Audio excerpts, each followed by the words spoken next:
You pray and feel like you're talking to the ceiling. The words go up. Nothing comes back.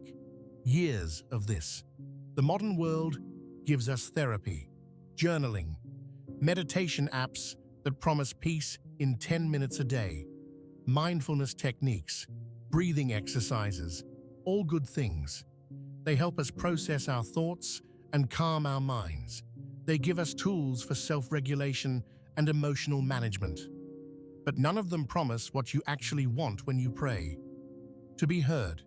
To know that someone infinite is paying attention to your finite heart. To matter to a consciousness larger than your own. We have sophisticated techniques for managing our inner life. What we don't have is the expectation that prayer involves an actual encounter, that someone is actually listening, that being heard by God feels like something real and recognizable.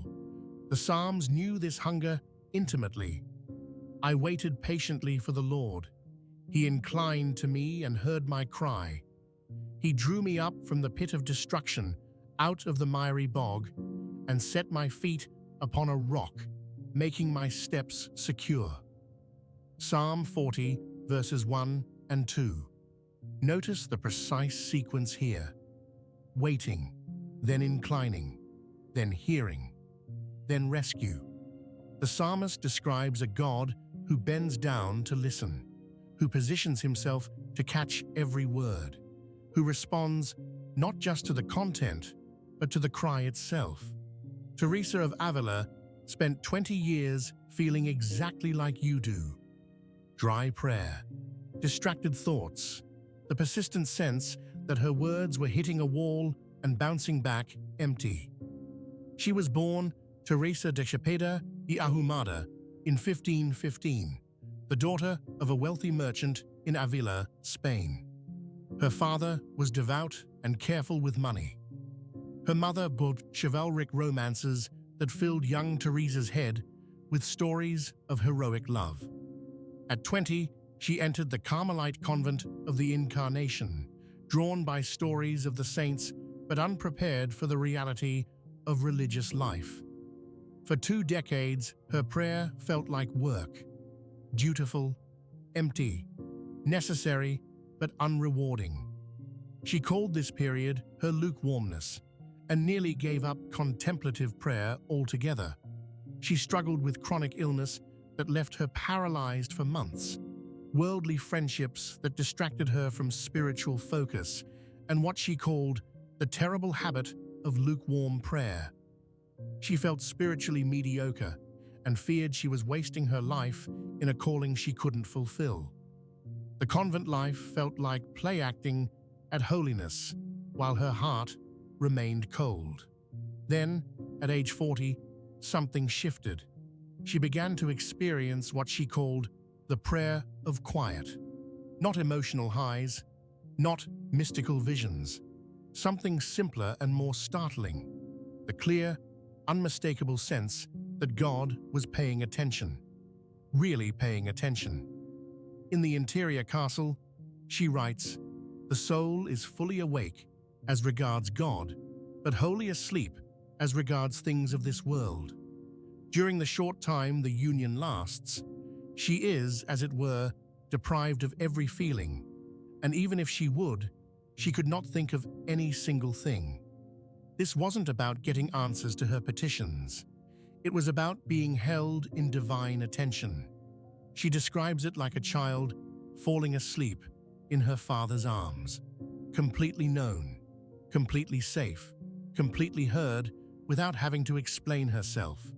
She began to distinguish between different qualities of divine presence. Sometimes God felt close, but silent. Sometimes distant, but attentive. Sometimes so present that her own thoughts became unnecessary. She learned to recognize what she called His Majesty's way of listening. Different from human attention. Deeper, more complete, more patient. After decades of feeling ignored by heaven, she realized God had been listening all along. She simply hadn't known how to recognize divine attention. In The Way of Perfection, she writes, "Mental prayer, in my opinion, is nothing else than an intimate sharing between friends. It means taking time frequently to be alone with Him who we know loves us." The word sharing matters enormously here. Not talking at God, not performing for God, sharing with God. The fundamental difference is being heard. She also writes, "The feeling remains that God is on the journey too. On the journey too.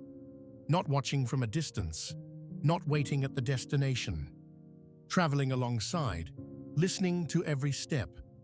I want to be careful here about what I'm saying and what I'm not saying. I'm not promising mystical experiences or supernatural phenomena. I'm not suggesting that seasons of dry prayer mean you're doing something wrong."